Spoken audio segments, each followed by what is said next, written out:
Hello my lovelies, and welcome back to Allotment of the Dead. So it's time to take a look at the single seed potato challenge. Potatoes that have been growing in the new build for probably a few weeks now. It's kind of time to get them into their final pots, because I'm not sure I'm going to be able to keep them in the new build for much longer in the state that they're in. So the final pots will be these nice, I think these are actually 50 litre rather than 30 litre. They seem a little bit bigger than the other ones I've been using. And I'm going to use, as I said at the start of this, a variety of different things with each of the pieces to try and see if I can actually get a varied amount of produce, a varied amount of yield off these. Hopefully a large yield, but maybe a varied amount, so that we would get a good yield, a good amount of potatoes off the off that single seed. So the potato was split into 4, and each of the pieces now have developed into some nice, quite sturdy plants. So we've got 3 out of the 4 pieces have actually made some nice plants which will be planted, and the last one I'm going to leave it in the new build. So that's the 3rd one. I'm going to leave it in the new build in the hope that we'll get something from it. I know that potentially if you leave just a sliver of potato in the ground somewhere, then potentially it'll grow into a potato plant. Nothing on this one yet, but we'll see if it does anything later. If it does, then we'll plant that on in the pot that we've got here. So what am I planning on doing then? So each of the 4 pieces will have I've got Jack's Magic still, so it'll be Jack's Magic with a mixture of different additives. So one of them will probably have just the blood, fish and bone and the potato fertilizer, which I've used before. So that's basically this Vitax organic potato and vegetable fertilizer. So we'll try that one with one of them. One of them will have this super phosphate Levington, built for root vegetables. So potatoes being a root vegetable, we'll give this one a go. Might add that little bit of blood, fish and bone to it as well, just to see where we go with it. And then the other one, I've got some mycorrhizal fungi. Hopefully that's still, I've got this at the end of last season, so hopefully it will still be okay.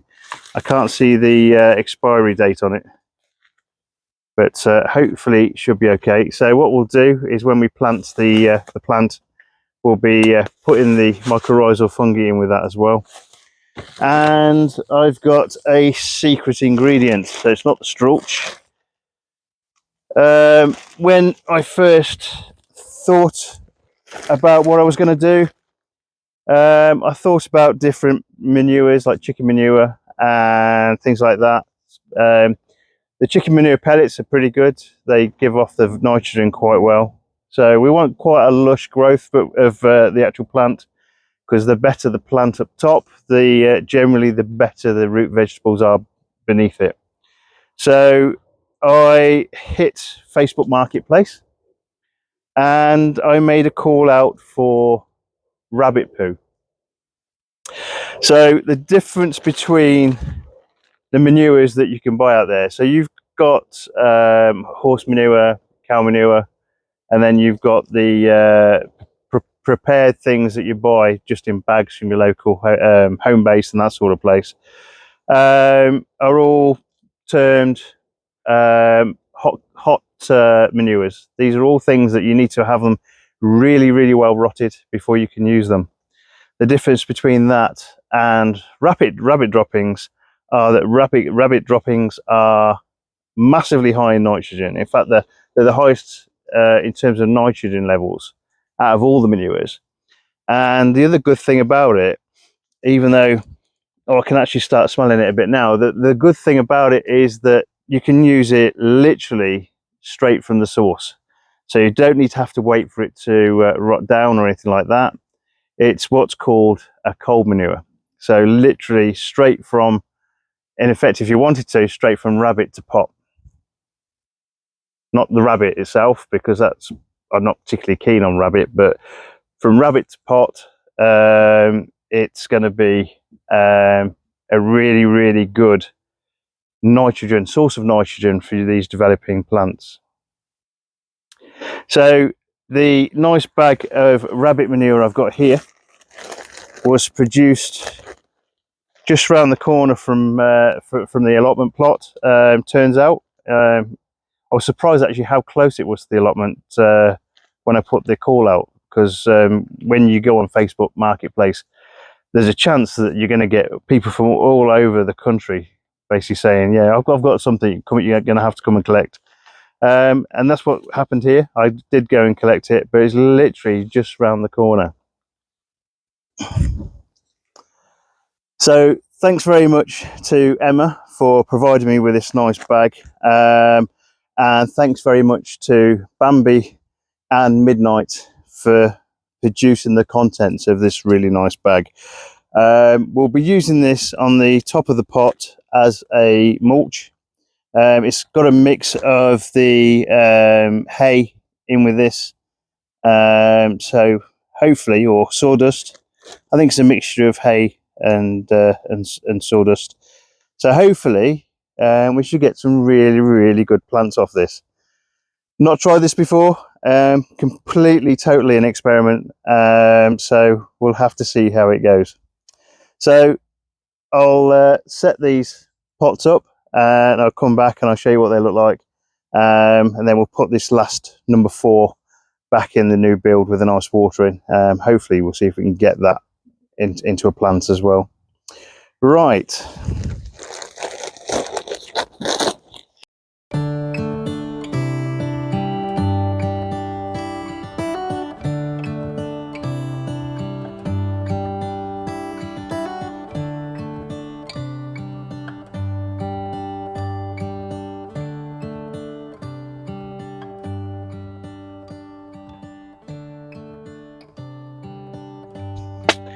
It's a massive amount of roots there. Fantastic. Just going to leave that there a second,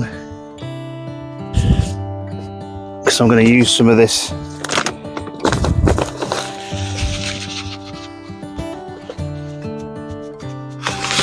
in the bottom of the pot,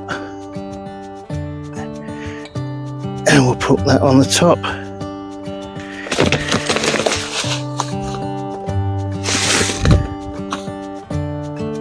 Okay, and then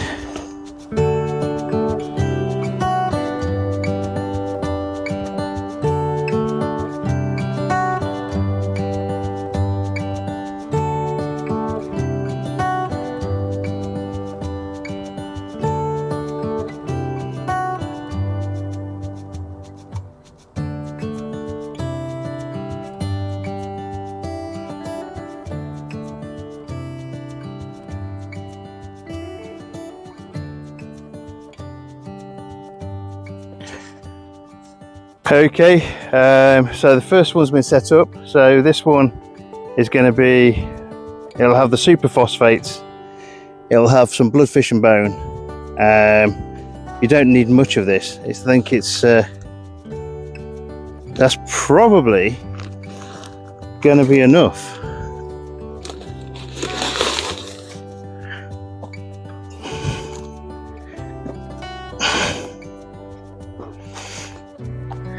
I read the packet and it says it's caustic and it's also poisonous as well, so got to be really careful with this one, I think. Okay, so we're going to use this on number 3. So there's the nice pot. We'll have some in the bottom of the pot.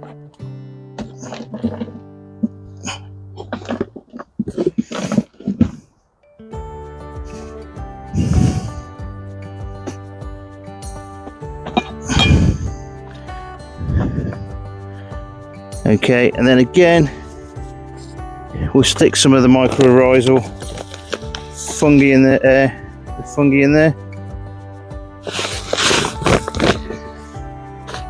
and then we'll use number 3. So this one is only just starting to come out, so I'm not going to bury this one too deep. Again, the roots are coming out okay, not as much as the last one. It was a smaller potato. Okay, so we'll put that nicely in there. Have a little bit more on the top. Okay, and then we'll put in the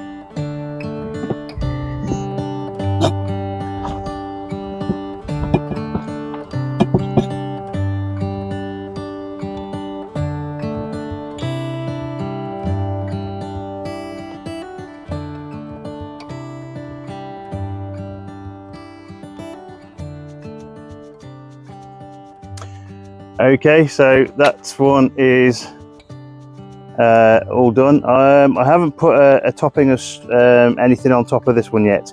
I'll wait for the plant to get a little bit bigger before I do that. So this is number 3, and I've got the superphosphate and bloodfish and bone in with this one. So we'll see how that goes. Right, go on to the next one.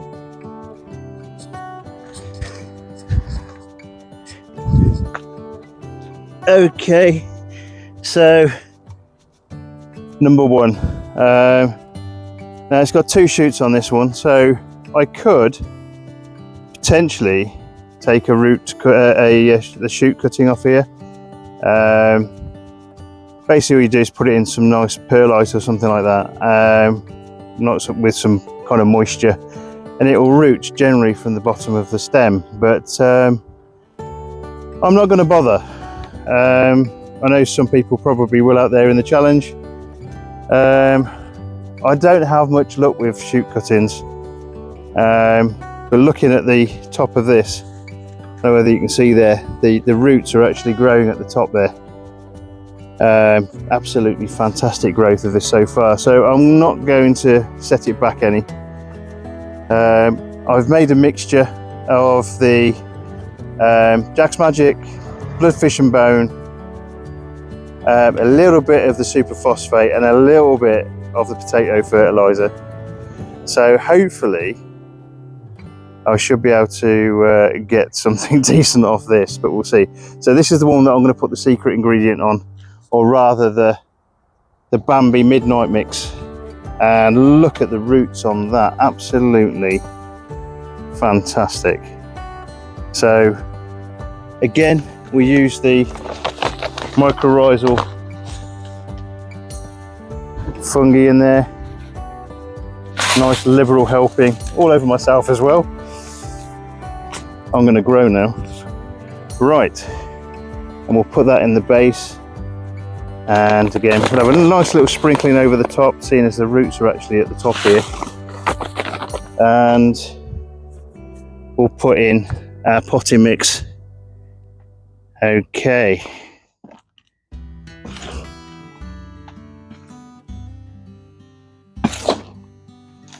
so I'm going to keep topping this up until I'm nearly towards the top, and I want to leave enough space for that nice rabbit poo mulch at the top. So hopefully when it rains, when it gets moist, it will take all those nutrients down to the growing plant underneath. And again, we don't want to break these nice shoots as well.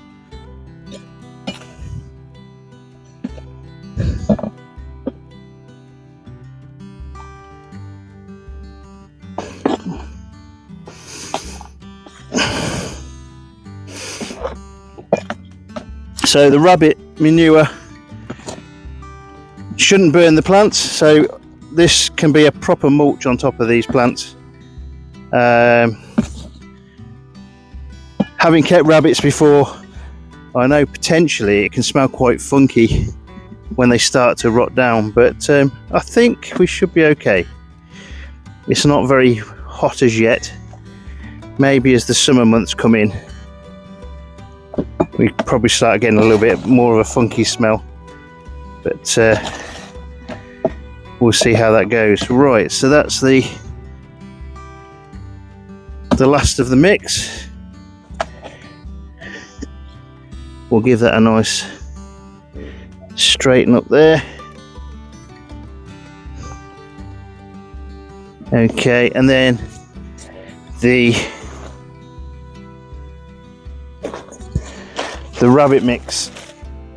It's quite lightweight.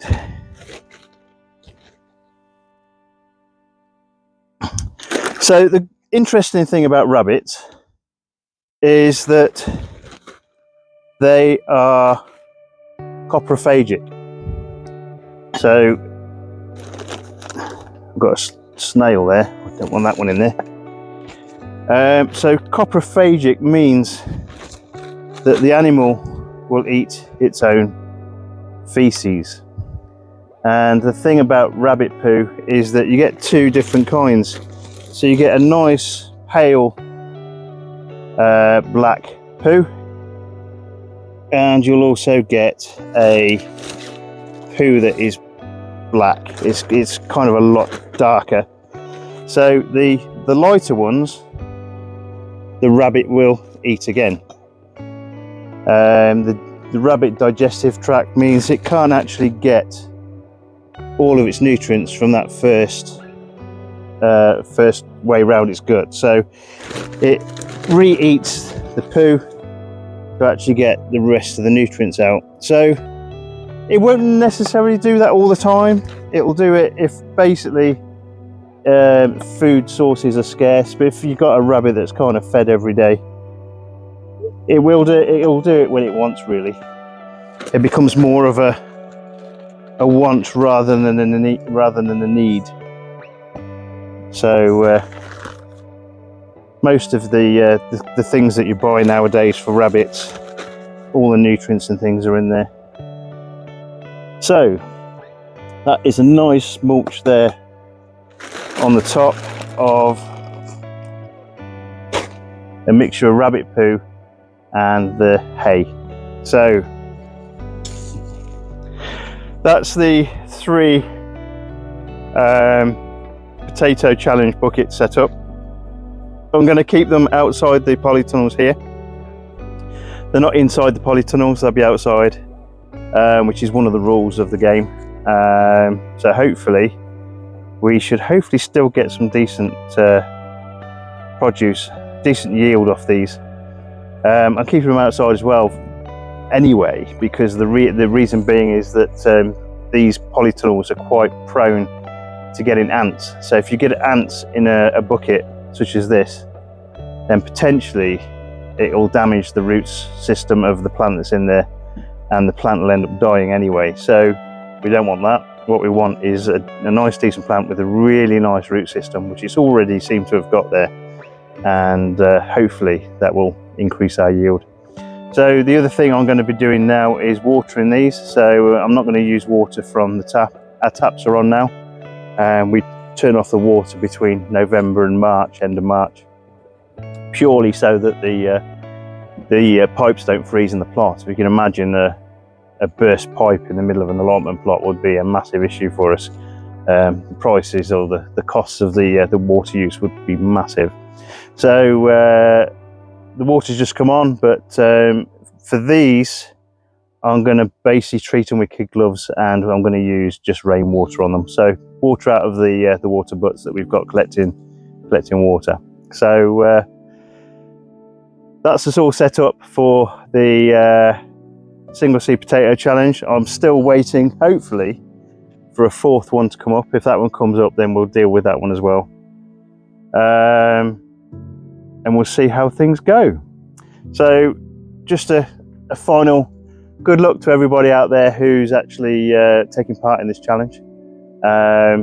There's probably going to be a lot of people that do a lot better than me, but